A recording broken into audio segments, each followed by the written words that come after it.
আর loan নিয়ে RBI ডেটাতে দেখা যাচ্ছে যে we are amongst the now most indebted middle classes in the world.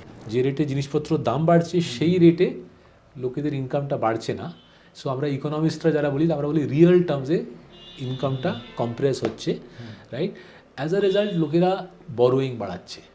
Everybody wants to live the good life. Social মিডিয়াতে সবাই দেখছে যে বাকি সবাই তো মলডিভস আর মরিশাসে ছুটি কাটাচ্ছে, আমি কেন পার্ক স্ট্রিটে বসে বসে কেক খাচ্ছি? তো আমিও মলডিভ যাব, আমিও মরিশাস যাব।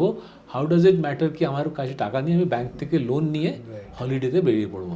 কিন্তু আমার মনে হয় এই খেলাটাই, দিজ আর রিলেটেড ম্যাটার্স। হ্যাঁ, এআই চাপ দিচ্ছে চাকরি আর ওয়েজেসের ওপর।